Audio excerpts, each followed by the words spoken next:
हर राजा का मोहर चुराने वाला तोता। बहुत समय पहले की बात है। आर्यवर्त के मध्य में एक विशाल और समृद्ध वन था जिसका नाम था सुवर्ण वन। इस वन की सीमा से सटे 5 बड़े राज्य थे। हर राज्य का अपना राजा, अपनी प्रजा और अपनी व्यवस्था थी। लेकिन इन पांचों राज्यों में एक बात समान थी, राजा की मोहर। राजा की मोहर केवल एक धातु का टुकड़ा नहीं थी, वह राजा की शक्ति, आदेश और सम्मान का प्रतीक थी। जिस पत्र या आदेश पर राजा की मोहर लग जाती, वही कानून बन जाता। बिना मोहर के राजा का आदेश भी अधूरा माना जाता। उसी सुवर्ण वन में रहता था एक अत्यंत सुंदर हरे पंखों वाला तोता। उसकी आंखों में असाधारण चमक थी और उसकी बुद्धि किसी साधारण पक्षी से कहीं अधिक थी। उसका नाम था नीलकंठ।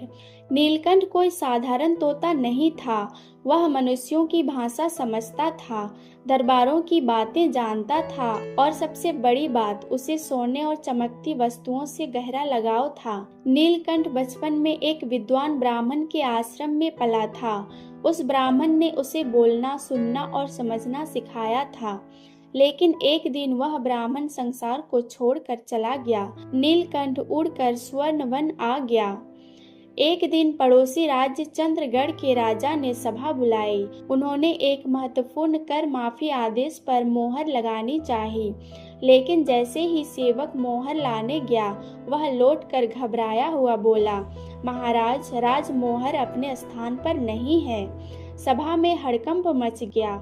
महल के द्वार बंद कर दिए गए। पहरेदारों से पूछताछ हुई, लेकिन कोई परिणाम नहीं निकला। 3 दिन बाद अचानक महल की छत पर वही मोहर गिरी हुई मिली, बिल्कुल साफ और बिना खरोच के। राजा हैरान थे, यह कैसे संभव था।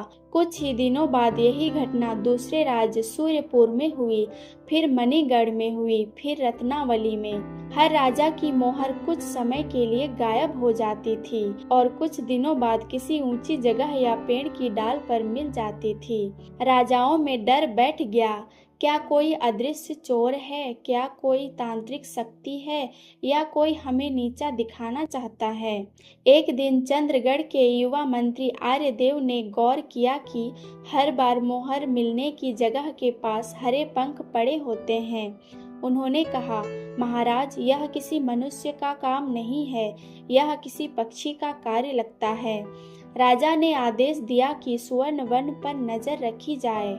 एक दिन पहरेदारों ने देखा कि वही हरा तोता महल के खजाने की खिड़की के पास मंडरा रहा है। उसके पंजों में कुछ चमक रहा था। जाल बिछाया गया और अंततः नीलकंठ को पकड़ा गया। दरबार में उसे लाया गया। राजा क्रोधित होकर बोला, तू ही है वह जो हमारी मोहरें चुराता है? तोते ने निर्भीक होकर उत्तर दिया, हाँ महाराज, मैं ही हूँ। सभा में सन्नाटा छा गया। राजा ने कहा, तुझे मृत्यु दंड दिया जाएगा। तोते ने शांत स्वर में कहा, महाराज, दंड देने से पहले कारण तो सुन लीजिए। राजा ने इशारा किया। तोता बोला, मैंने मोहरें चुराई, लेकिन किसी स्वार्थ के लिए नहीं। मैंने देखा कि आप लोग मोहर का उपयोग प्रजा की भलाई के लिए कम और अपने अहंकार के लिए ज़्यादा करते हैं। आपकी मोहर से अन्याय के आदेश निकलते हैं, निर्दोष दंडित होते हैं। मैं बस यही दिखाना चाहता था कि शक्ति का प्रतीक भी असुरक्षित है यदि उसका उपयोग गलत हो। सभा में खलबल मच गई।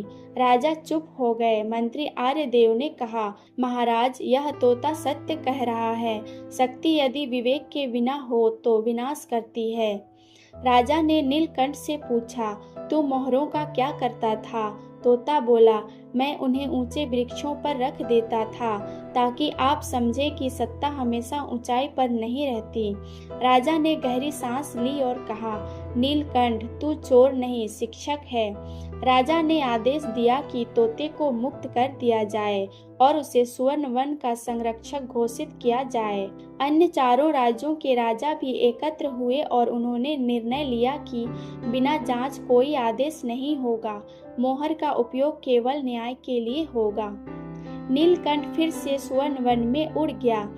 लेकिन अब जब भी कोई राजा अन्याय करता तो जंगल से उसकी आवाज आती कि सत्ता उधार है, विवेक अस्थायी, और राजा कांप उठते।